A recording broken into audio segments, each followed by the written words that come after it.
Good morning everyone, I hope you are very well. You know what guys, हमने last video में क्या क्या discuss किया था। हमने लास्ट वीडियो में जानना था एनसीईआरटी क्लास 7 चैप्टर नंबर 11 का फर्स्ट पार्ट, और आज हम लोग सेकंड पार्ट के बारे में यहाँ पे बात कर रहे हैं। ठीक है, फर्स्ट पार्ट में जो हमने पढ़ा था वो पढ़ा था हमने यहाँ पे कि जो हमारा लेसन उसमें हमें क्या क्या बताया जाने वाला है। जो हमारे लेसन का नेम है जंतु एवं और पादपों में परिवहन। आगे ये होता क्या है, ठीक है, परिवहन क्या होता है, जंतु क्या होता है, पादप क्या होते हैं, परिसंचरण तंत्र क्या होता है, परिवहन की व्यवस्था क्या होती है, हृदय क्या होता है, रक्तवाहिनियाँ क्या होती हैं। तो ये काफ़ी अच्छे से मैंने आपको लास्ट वीडियो में समझाया था। आई होप आप सभी को काफ़ी अच्छे से समझ भी आया होगा और आप लोगों को कोई भी डाउट नहीं होगा अकॉर्डिंग टू मी। अगर फिर भी कोई डाउट है तो आप उसको कमेंट बॉक्स में क्लियर ज़रूर करें। गाइस, आज हम लोग यहाँ पे बात करने वाले हैं परिसंचरण तंत्र। आखिर ये होता क्या है, ठीक है। परिसंचरण तंत्र में जो रक्त का काम होता है, आखिर वो क्या काम होता है, ठीक है, ये आपको यहाँ पे काफ़ी अच्छे से समझ लेना है। तो इसको हम काफ़ी अच्छे से यहाँ पे समझने की कोशिश करते हैं। आइए, तो आपको क्या करना है, यहाँ पे काफ़ी अच्छे से यहाँ पे समझने की कोशिश करनी है कि आखिर हम यहाँ पे बात क्या करने वाले हैं। परिसंचरण तंत्र, आखिर इसमें रक्त का जो काम होता है वो क्या होता है, इसको यहाँ पे काफ़ी अच्छे से समझने की आप लोग कोशिश करेंगे। तो परिसंचरण तंत्र में इस तंत्र से जो उपयोगी होने वाले जो भी तरल भाग होते हैं उसे हम लोग रक्त कहते हैं। क्या बोलते हैं, तरल पदार्थ मतलब रक्त। ठीक है, अब रक्त का क्या जो कलर होता है वो रेड कलर होता है। आप सभी लोग भी काफ़ी अच्छे से जानते हैं और मैं भी जानती हूँ। अब आप लोगों ने कभी ये सोचा कि जो आपके रक्त का कलर है वो रेड ही क्यों होता है, ब्लू भी तो हो सकता है। क्या ब्लू कलर भी होता है इसका? ओह नो, नहीं पता होगा ना, मुझे भी नहीं पता था पढ़ने से पहले, लेकिन आज हम लोग इस वीडियो में जानने की कोशिश करेंगे। तो आप देखेंगे रक्त की उपस्थिति में एक वर्णक होता है, उस वर्णक का जो नाम होता है वो होता है हेमोग्लोबिन। ठीक है, इसका हेमोग्लोबिन का जो काम होता है वो काम करता है यहाँ पे कि ऑक्सीजन को शरीर के विभिन्न अंगों तक पहुँचाता है। ठीक है, मतलब जो हमारी बॉडी में प्रक्रिया हो रही है, जो भी चीज़ें यहाँ पे चल रही हैं वो किस तरीके से चल रही हैं कि रक्त हो गया, हेमोग्लोबिन हो गया, परिसंचरण तंत्र हो गया। अब जो सांस जा रही है वो पूरे अंगों में कैसे पहुंच रही है, रक्त कैसे सारे हमारे नलियों में जा रहा है, कैसे हमारे विभिन्न पार्ट में जा रहा है। तो ये काफ़ी अच्छा यहाँ पे टॉपिक है, काफ़ी इम्पोर्टेंट है। आप सभी लोगों को काफ़ी अच्छे से यहाँ पे पढ़ना है, क्योंकि हमारी बॉडी के अंदर बहुत सारी क्रिया हो रही हैं लेकिन हम लोगों को पता ही नहीं है कि हमारी बॉडी के अंदर प्रेजेंट क्या क्या है और वो क्या क्या वर्क करते हैं और उस वर्क में कौन सा पदार्थ उसकी हेल्प करता है। नहीं पता था ना, इसको आप लोगों को काफ़ी अच्छे से समझ लेना चाहिए और जनरली ये सभी लोगों को काफ़ी अच्छे से पता भी रहना चाहिए। तो आप देखेंगे उसी प्रकार से जो हेमो एक वो होता है आपका साइनिंग होता है, तो उससे क्या होगा, तो वो प्रेजेंट होता है उसमें। तो किसी अन्य प्राणियों में जो हेमोसाइनिंग होता है उसके कारण किसी भी व्यक्ति, किसी भी प्राणी का जो रक्त का कलर होता है वो ब्लू होता है। क्या होता है, ब्लू। आप सभी लोगों को यहाँ पे काफ़ी अच्छे से समझने की कोशिश करनी है। ठीक है, कैसा कलर होता है, ब्लू कलर होता है। रक्त दिखता लाल है, ये हमें कैसे पता चलेगा? आपने देखा होगा नॉर्मली कि जनरली क्या होता है कि हमारा हाथ कट जाता है, हाथ का कोई भी, हमारे शरीर का कोई भी अंग है जो कट जाता है, छल जाता है, मतलब चोट लग जाती है थोड़ा सा। अब क्या होता है, जो ब्लड है वो बाहर निकल आता है। अब उस निर्दिष्ट जगह जो होती है, जिस जगह पे हमें लगा है, ठीक है, वो एकदम निर्दिष्ट प्रॉपर जगह, तो उस पे एक लाल तरल पदार्थ होता है। ठीक है, उसे हम लोग रक्त बोलते हैं और रक्त जो होता है वो लाल होता है, जिसे दो पदार्थों में प्रेजेंट किया गया है। उसमें दो पदार्थ प्रेजेंट होते हैं, कौन कौन से? तो आपको पता है कि उसमें कौन कौन से दो पदार्थ प्रेजेंट होते हैं? उसमें जो आपके दो पदार्थ होते हैं वो होते हैं तरल भाग और आपका ठोस भाग। अब तरल भाग किसको बोलते हैं आपको पता है?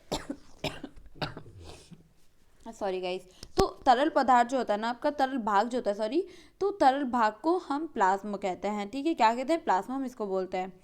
और आपका जो ठोस वाला जो पदार्थ होता है जिसमें विभिन्न प्रकार के एक तरीके से प्लेटलेट्स उसमें होती हैं और आपकी लाल रुधिर कणिकाएं होती हैं, ठीक है, आरबीसीएस, और आपका डब्ल्यू, ठीक है, वो भी होती हैं, आपकी श्वेत रुधिर कणिकाएं भी इसमें प्रेजेंट होती हैं। तो ये आपके ठोस पदार्थ होते हैं, ये आपको यहाँ पे काफ़ी अच्छे से ध्यान रखना है। अब रक्त का जो मुख्य कार्य क्या होता है, आपको पता है रक्त का मुख्य काम क्या होता है?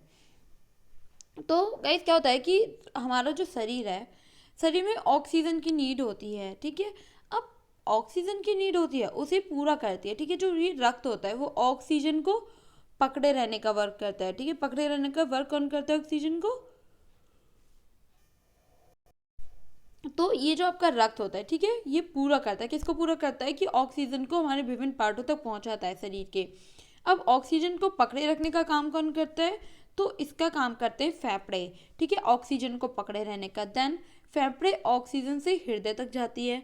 अब अब क्या होता है कि हृदय ब्लड को एक तरीके से पूरे शरीर को प्रभावित करती है।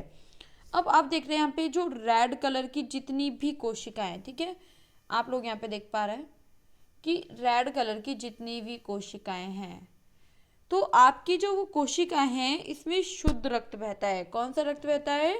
इसमें शुद्ध रक्त इसमें बहता है। ये आपको यहाँ पे काफ़ी अच्छे से समझ लेना है। और आपकी जो नीले रंग की कणिकाएं, ठीक है, कौन सी? जो आपकी नीले रंग की जो आपकी वो है,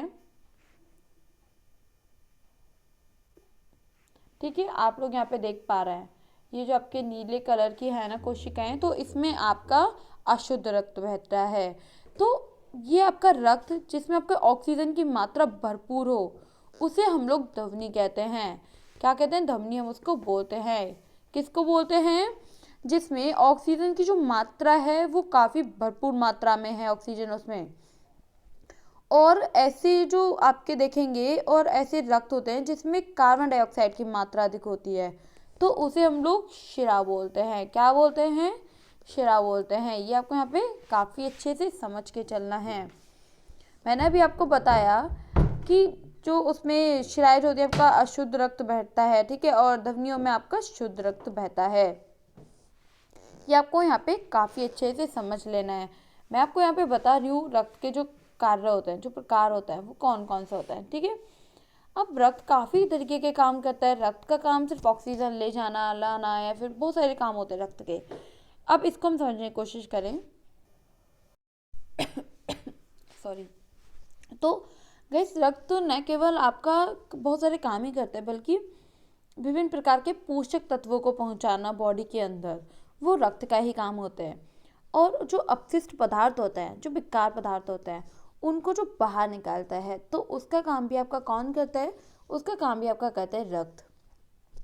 रक्त हमारी बॉडी के लिए काफ़ी इम्पोर्टेंट होता है, आप सभी काफ़ी अच्छे से जानते हैं। इसीलिए आपको वीडियो को एंड तक देखना है, वीडियो को बीच में गैप नहीं करना है। इससे आप लोगों का लॉस हो जाता है, आप लोग इम्पोर्टेंट पॉइंट को इसमें मिस कर देते हैं, और हो सकता है उसी से रिलेटेड आपके जो क्वेश्चन हैं वो एग्जाम में पुटअप किए जा सकते हैं। इसीलिए आपको इतना सा भी रिस्क नहीं लेना है। आप रिस्क ले रहे हैं कि आपको लॉन्ग टाइम पढ़ाई करनी है, कंसिस्टेंसी करके पढ़ना है, देन आपको पेशेंस रखना है। ये आप लोग क्या कर रहे हैं? एक रिस्क ले रहे हैं। लेकिन आपको ये नहीं लेना है कि हम अपना टाइम आज भी वेस्ट कर रहे हैं, अगर कल हमारा एग्ज़ाम नहीं क्लियर होता है बाई चांस, तो हम नेक्स्ट टाइम एग्ज़ाम देंगे। आप पूरी एक तरीके से दिल जान सब आप उसमें लगा दीजिए कि हाँ, मुझे ये एग्ज़ाम क्लियर करना है तो करना है। इसके लिए मुझे रातों से लड़ना पड़े, बातों से लड़ना पड़े, लोगों से लड़ना पड़े, अपने आप से लड़ना पड़े, हम लोग अपने वाइफ से फाइट करेंगे, रातों से फाइट करेंगे। तो हम क्या करना है? हमें लास्ट मोमेंट पे एक रिजल्ट मिलना चाहिए, यस मेरा एग्ज़ाम क्रैक हो चुका है और मेरा सिलेक्शन हो चुका है। ओके, तो यही आप लोगों से हम लोग सुनना चाहते हैं, और हम लोगों की टीम आप लोगों के साथ ऑलवेज है। आप लोग बस मेहनत करते जाइए, और वीडियो को देखना बिल्कुल ना भूलें, और वीडियो को एंड तक देखें। आपको पता है कि रक्त एक तरीके से बहुत ही ज़्यादा इंपॉर्टेंट होता है हम लोगों के लिए। अपशिष्ट पदार्थ वो बाहर निकालता है, पोषक तत्वों को वो हमारी बॉडी के अंदर पहुंचाता है।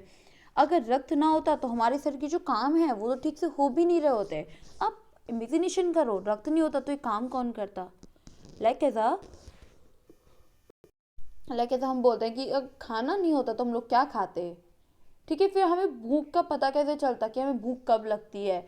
तो बहुत सारी चीज़ें ऐसी होती हैं कि हमें लाइफ में ये नहीं होता तो ये कैसे होता, वो नहीं होता तो वो कैसे होता। तो ये सारी चीज़ें आपको यहाँ पे पढ़ के चलना है, और यहाँ पे काफ़ी अच्छे से समझने की कोशिश करनी है कि रक्त हमारे लिए काफ़ी इंपॉर्टेंट होते हैं।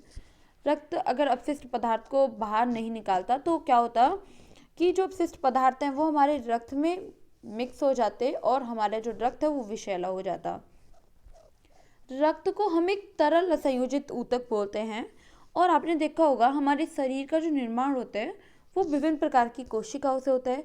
जैसे कि मैंने आपको लास्ट वीडियो में भी बताया, कोशिकाओं के विखंडन से ही जो हमारा शरीर होता है वो धीरे धीरे इंक्रीज होता रहता है, मतलब उसकी ग्रोथ बढ़ती रहती है, ठीक है। कोशिकाओं से बनता है ऊतक, ठीक है, और ऊतक से क्या बनता है, ऊतक से बनता है हमारी बॉडी का अंग। ये आपको काफ़ी अच्छे से समझ लेना है। आई होप आप सभी को काफ़ी अच्छे से समझ आ रहा होगा। कोई भी डाउट है तो मैं किस लिए हूँ, आप उसको क्लियर कर लेना। अब प्लाज्मा, ओ नो, ये क्या वर्ड आ गया न्यू, आपने पढ़ा इसके बारे में? कोई बात नहीं, अगर नहीं पता तो मैं किस लिए हूँ, मैं आपको इसको बताऊंगी क्या कि होता क्या है। सो रक्त एक तरीके से आपका द्रव्य होता है और इसमें कई कई प्रकार के, मतलब बहुत सारे प्रकार की कोशिकाएं प्रेजेंट होती हैं।